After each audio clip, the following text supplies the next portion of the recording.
beloved Boss Mike Cervera.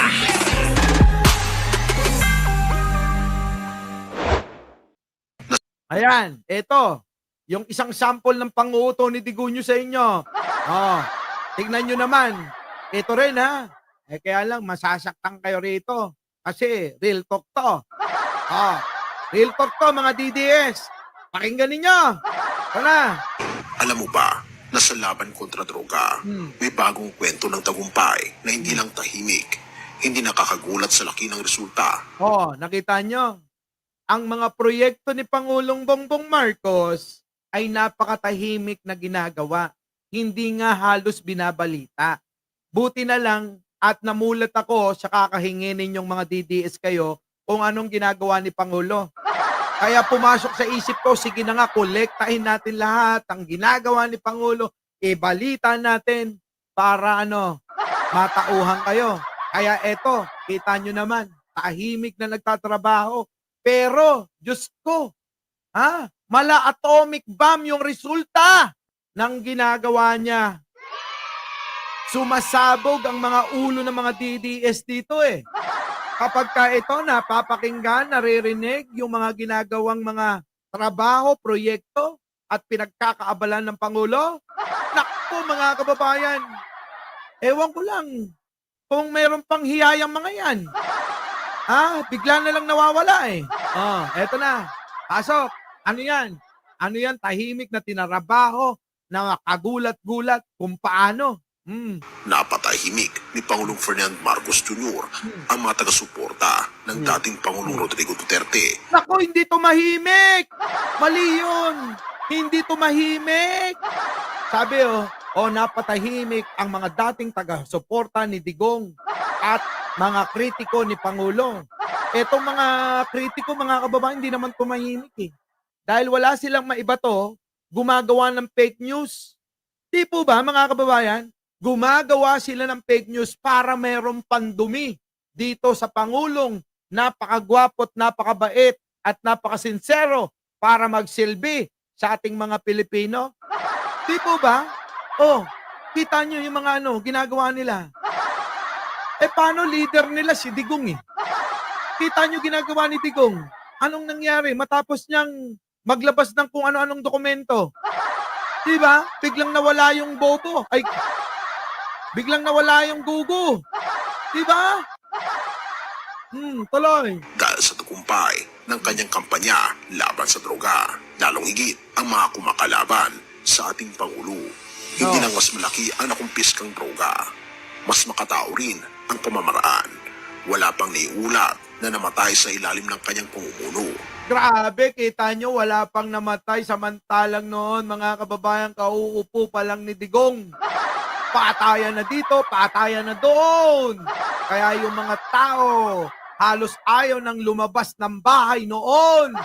Sinabayan pa, mga kababayan, ng pananakot ni Digong na kapag kayo luloko-loko at mapagkamalan pa kayo. Diba? Yun ang mahirap doon eh. Totoo, mga kababayan, napakahirap noon. Yung matatakot ka na wala ka dapat katatakutan. Dahil ang karamihan ng mga pinatay ay yung napagkamalan. Diba mga kababayan? Tuloy. Kung ang iniisip mo ay walang makakatalo sa record ng dating Pangulong Rodrigo Duterte, mag-isip ka ulit. Dahil ang ating Pangulo ngayon ay may bagong kwento na kailangan mo marinig. Yan, yung kwento na gusto naming marinig mga kababayan. Ayan na, naglabasan na ang mga, anong banat ninyo? Porque piniplex ko yung mga proyekto ni Pangulo, bayaran ako. Baka naman yung magbabayad sa akin, ako pa magbayad doon. Di ba? Pambihira, ayan i-debunk ninyo, pasinungalingan ninyo yung mga proyekto. Hindi yung banat ninyo, malayo sa topic na to. Kita nyo naman, basta komento ng mga DDS.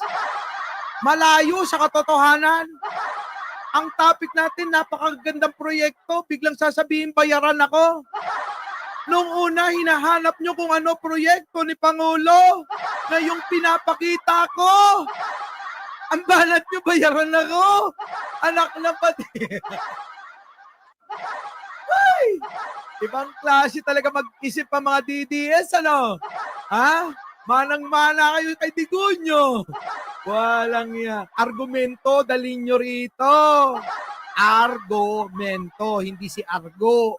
Si Argo, natutulog pa yon, napupuyat, kakabas sa mga nagla-live ng madaling araw. Iyak. Iyakan kayo, no? Paano ngayon to? Maraming proyekto si Pangulo. Sabi ko sa inyo, mga nanonood lang sila. Nanonood lang sila at nag-aabang. Kapag tapos na ipalabas, yung mga proyekto na hinahanap nila, biglang lalabas at magko-comment ng bayaran. Lahat naman, di ba? Basta pro-government, tawag nyo bayaran. So, ibig nyo sabihin, kami bayaran. Yung mga sinusuportan yung vlogger, hindi. Ganun ba yun? Ganun ba yun? Bakit sila? Bakit sila walang humpay sa kaagawa ng fake news? Alam nyo, kapag totoo yung sasabihin mo, hindi kailangan ng bayad doon. Ibig sabihin nun, alam nyo kung ano? Makabayan yun. Hindi tulad nung gumagawa ng fake news. Ano ibig sabihin nun? Ano tawag doon? Yun ang totoong bayaran. Di ba?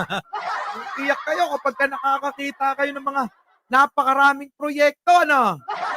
I-debunk ninyo yung proyekto ni Pangulo, sabihin ninyo, hindi totoo yan. Hindi totoo yan. Hindi yung iyak lang kayo ng iyak. Tuloy. Eto pa, pakinggan ninyo. Sa ilalim ni Pangulong Rodrigo Duterte, umabot sa 77.01 bilyong shabu at 89 bilyong kasama ang iba pang pinagbabawal na gamot. May mapinakita naman na may nahuli rin. Ngayon, ikukumpara naman natin kay Pangulong Bongbong sa pamamaraan na walang papatayin, walang sasaktan, at kung sino ang dapat hulihin.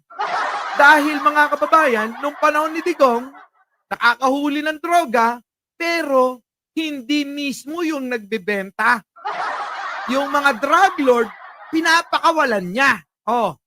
Ngayon mga kababayan, ang puntirya ni Pangulo, yung mga nagbebenta at yung mga drug lord talaga. Pinoprotektahan niya yung alin, mga kababayan, yung mamayang Pilipino na hindi na makabili ng droga. Kita nyo? Galing, ano? Diskarte yan. Ang halaga ng drogang nakumpiska sa loob ng 6 na taon. O mga kaibigan, malaking tagumpay ito, pero may kapalit, libu-libong buhay. Aminin natin, sige, tagumpay na yan. Pero may kapalit ng libu-libong buhay. Libu-libong buhay ng mga Pilipino ang nilagas ni Digonyo na hindi nating gusto. Opo, hindi nating gusto. Kasi pwede naman pala na walang mawalan ng nanay, tatay, anak, magulang na mauulila. Pero si Digong, isinawalang bahala. Si Pangulong Bongbong, gumawa ng kaparaanan, diskarte. Para hindi sila maulila. Galing, ano? Ang nawala. Ngunit paano kung sabihin ko sa iyo, sa ilalim ni Pangulong Ferdinand Marcos Jr., mas tahimik. Ayan na! Ayan na! Paano kung sabihin sa inyo? Na ano? Yung pamamaraan niya sa pagsugpo ng droga ay tahimik, wala kayong marinig, walang bunganga, walang pagmamayabang, walang pananakot, at kung ano-ano pa na negatibo.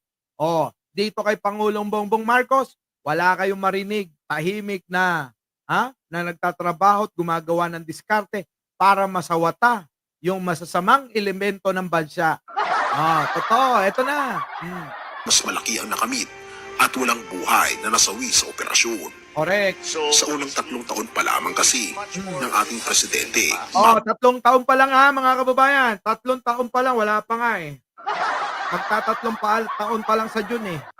Pero kita nyo naman ang accomplishment, mga kababayan, pagdating sa pagsugpo ng droga, pakinggan natin. Na sa 52.5 bilyong piso ang halaga ng bawal na gamot na nakumpiska. Kita nyo mga kababayan, halos katumbas na yung accomplishment ni Digong ng 6 na taon sa 3 taon ni Pangulong Bongbong. Ulitin ko lang para sa kaliwanagan. yung 6 na taon ni Digong, katumbas na ng ginawa ni Pangulong Bongbong sa loob lang ng 3 taon. Ang kaibahan, nung panahon ni Digong, maraming pinatay yun. Pero dito, sa panahon ni Pangulong Bongbong Marcos, 0. 0!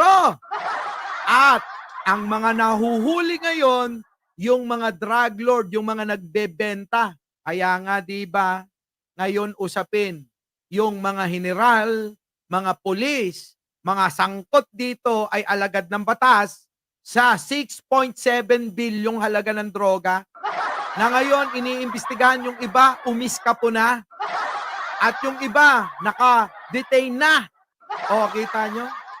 Hindi nyo alam yon. Bakit? Mga tauhan ni Digong. O, tuloy. Yes, you heard it right mga kaibigan. 52.5 bilyong piso. Mahigit sa kalahati na ng kabuuan ng kampanya ni Duterte sa mas maikling panahon lamang. Naku po, kita nyo napaka-clean lang ng panahon yan. Pero si Pangulong Bongbong, ang laki na ng pinakitang accomplishment pagdating sa pagsugpo ng droga. Tapos sasabihin nila, bangag, adik, lampating na mga banat. Yung mga banat nyo, pang mga sintu-sintu lang. Hindi na nag-iisip, basta narinig. Lalabas din sa mga bibig. Diba mga kababayan? Ganon sila. Walang sariling bait. Basta narinig kay Digong, ilalabas din sa kanilang bibig. Ganyan ang mga taong walang bait sa sarili.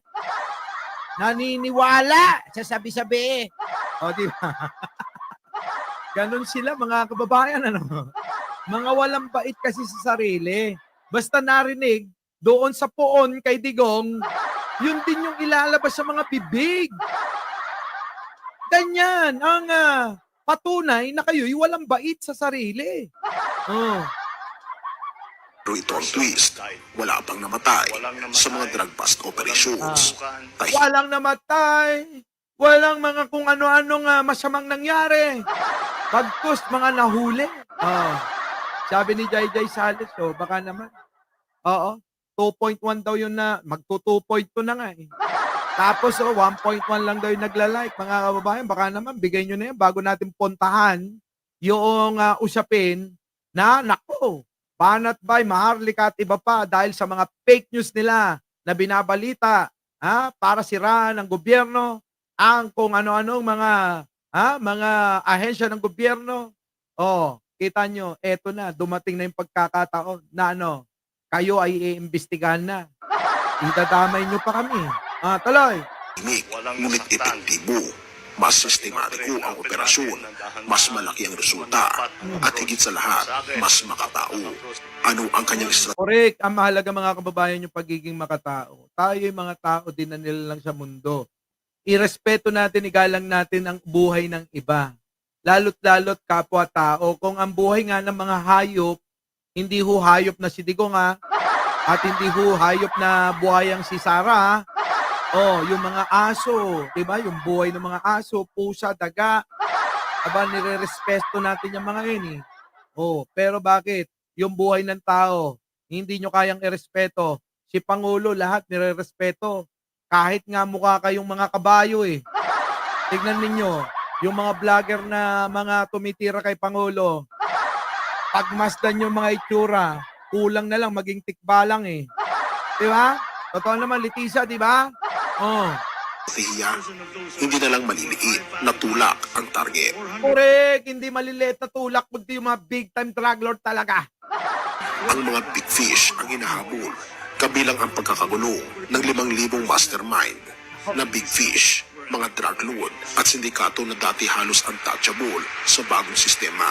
Hindi kailangan ng karasan. Untouchable kasi nga, tropa ni Digong. Paano magiging touchable? Untouchable talaga. Tropa ni Digong eh. Michael Yang, Michael Lim. Puro mga incheck eh.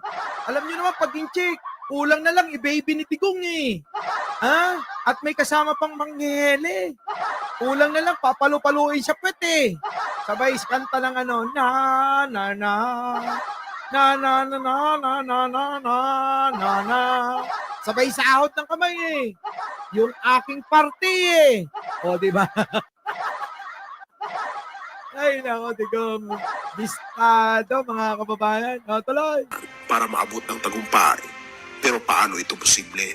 Ah, Ang sagot, matalinong operasyon at tamang proseso. correct. Matalinong operasyon, tamang proseso, at tamang implementasyon. Yun po yun, mga kababayan eh. Yung tamang proseso, tamang implementasyon. Yun ang karapat-dapat at yun ang ginawa ng Pangulong Bongbong. Tapos may masasabi pa kayo? Dahil galit si Pangulo, sa ano, mga drug lord, tinuturo nyo, adik ang Pangulo. May adik bang halos yung ginawa ni Digong sa 6 na taon? Nagawa na ni Pangulong Bongbong sa maikling panahon? O, sige nga, paki-explain nga. Anak ng pating kayo. Our beloved Boss